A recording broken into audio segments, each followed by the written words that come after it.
Imagine you're sitting in a dark room 20 years from now, watching the video of your wedding day. Do you want to see a flawlessly choreographed high school play where everyone just hits their marks and smiles on cue? Right, where it feels completely artificial. Exactly. Or do you want to feel exactly how nervous your hands were right before you walked down the aisle? Because if you've ever planned a big event or, even just tried to capture a candid moment of your friends on your phone, you know exactly how the energy dies the second someone yells, "Look over here." Oh, absolutely. Everyone just freezes up. It's so awkward. Right. Well, welcome to the deep dive. Today we're figuring out how professionals bypass that awkwardness completely. We're pulling all of this from a deeply fascinating source document titled Handheld.docs. Yeah, and our mission today is to explore how this concept, what the industry calls handheld and organic movement in documentary video styles, is basically completely redefining modern filmmaking. It really is.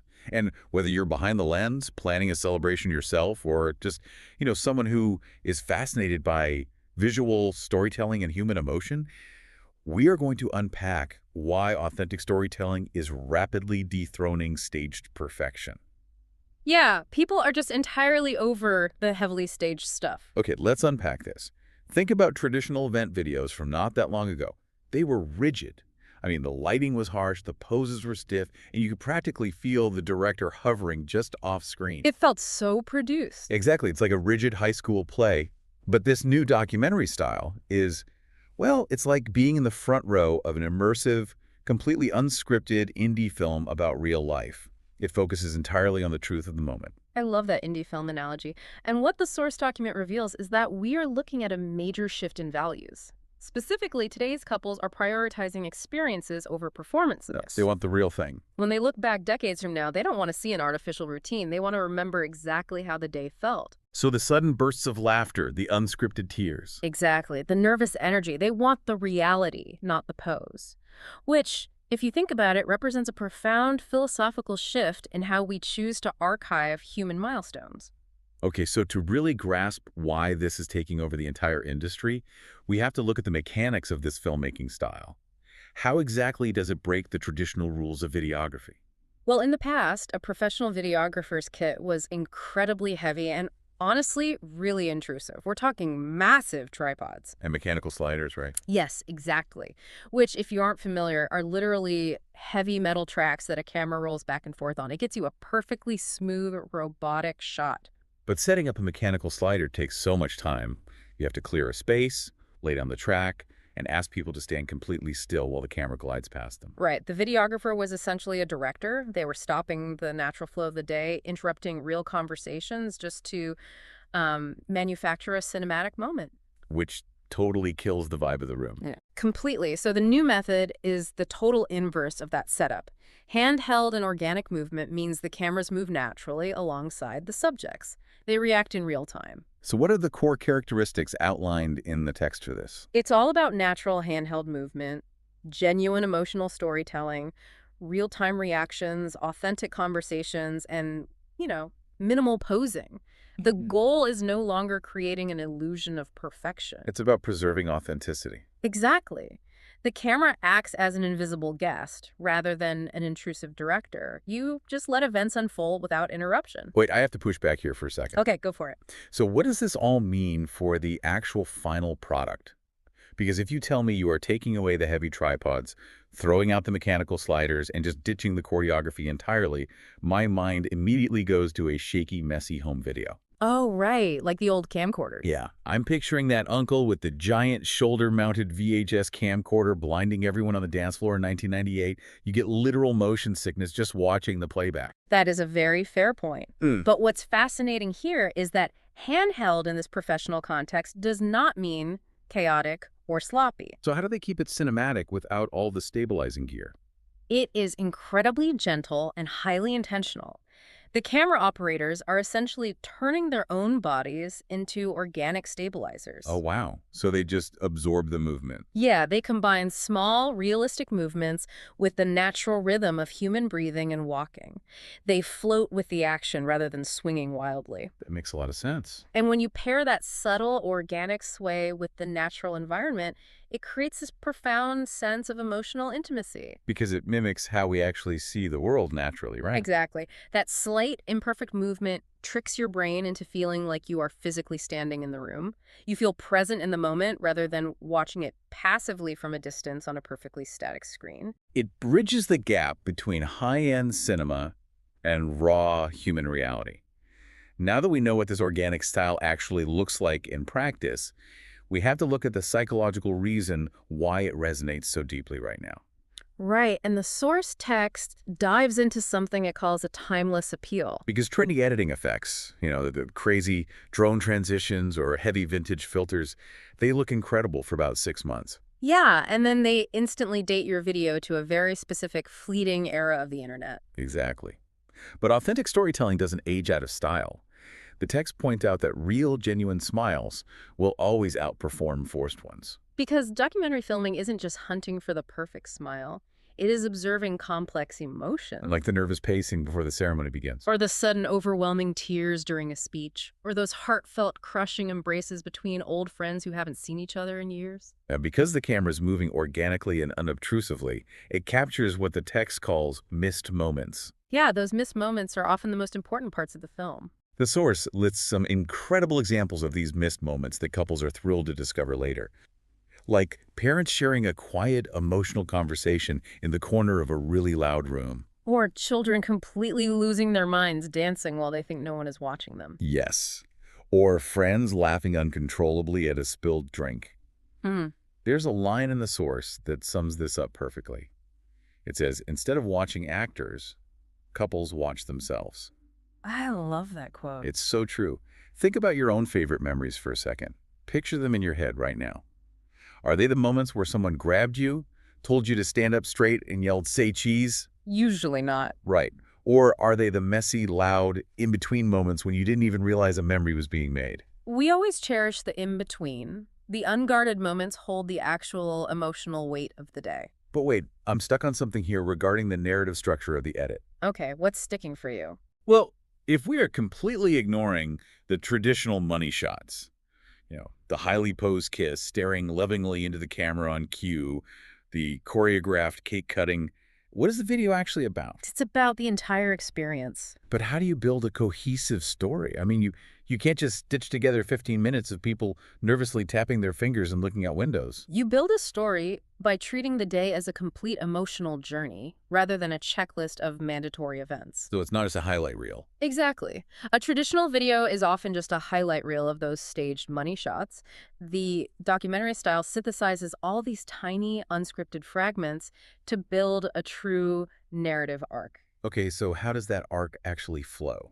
You start with the quiet anticipation of the morning preparations, then you have the building tension, the release of the ceremony, all the way through to the chaotic joy of the last dance. So every single scene, no matter how small, serves the overarching story. Yeah, a hand resting on a shoulder, a quick shared glance across a crowded room, it all creates a cohesive emotional rhythm. Capturing pure, unscripted emotion sounds easy on paper.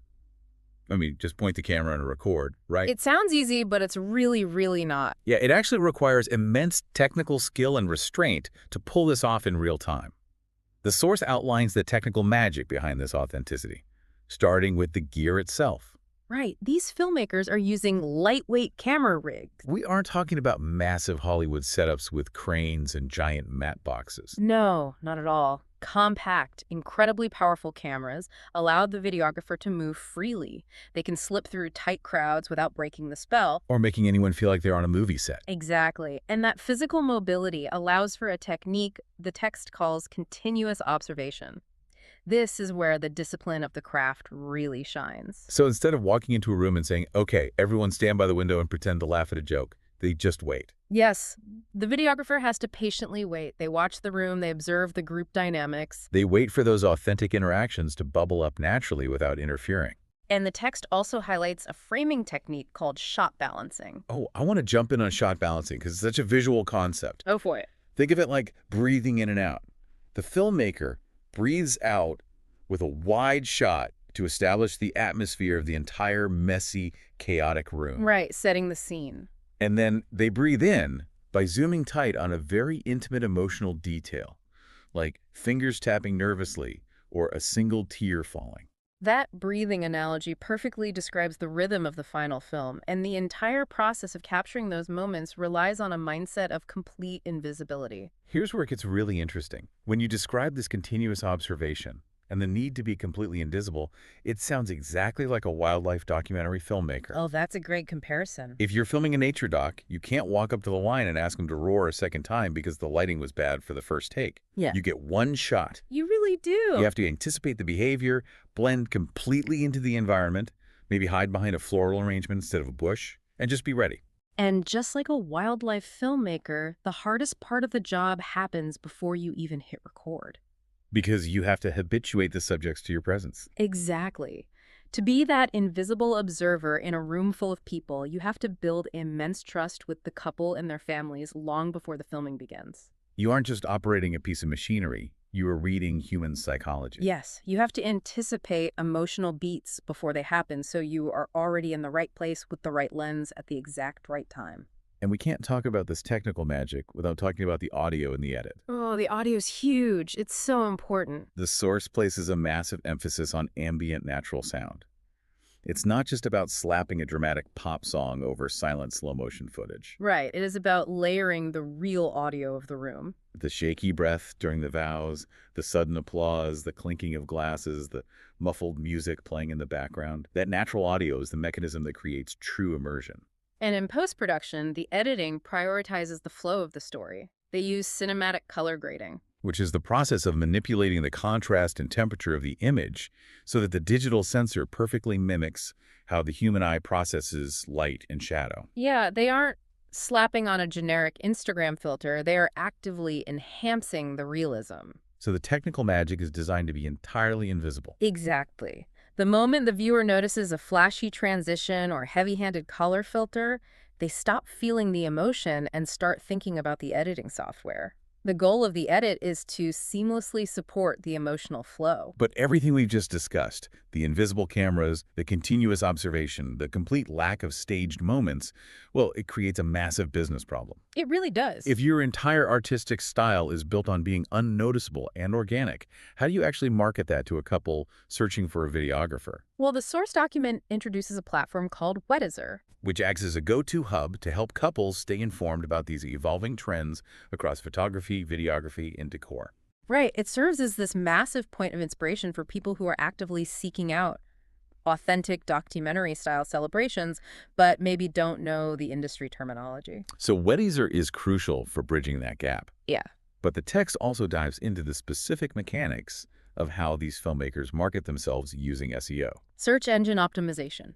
To attract modern couples, videographers are publishing highly specific educational blogs utilizing targeted keywords. The text lists phrases like organic wedding filmmaking, candid wedding video, and documentary wedding style. Exactly. I have to point out the absolute irony here. Oh, yeah. We are spending all this time talking about capturing the most pure, unscripted, raw human emotion possible, the total antithesis of anything artificial. Right. But to actually get hired to film that pure human emotion, you have to play a highly calculated algorithmic game, using SEO tags to appease a search engine. It is deeply ironic. I totally agree. Right. But if we connect this to the bigger picture, SEO is just acting as a translation layer. A translation layer. What do you mean by that? Well, couples generally don't know the technical industry jargon. They are stressed, they are planning a massive event, and they just type vague feelings into search engines. Like wedding video that feels real, or candid wedding moments. Exactly. Videographers use these educational blogs to catch those vague emotional searches and funnel them toward the actual technical terms, like documentary style. So the algorithm is just the matchmaker doing the translating. Right. The art happens once the camera starts rolling. The tool gets you in the door, the talent gets the tear. Looking ahead, with audiences increasingly demanding realism across all of our media, from raw social media feeds to digital storytelling, where does documentary wedding videography go from here? The source document makes it clear this trend is only going to continue growing. Audiences are incredibly hungry for realism. And the tech is evolving rapidly to support it. The text points to future advancements like even better image stabilization, AI-assisted editing, and highly advanced cinematic color grading. Which is exciting, but it also presents a real challenge.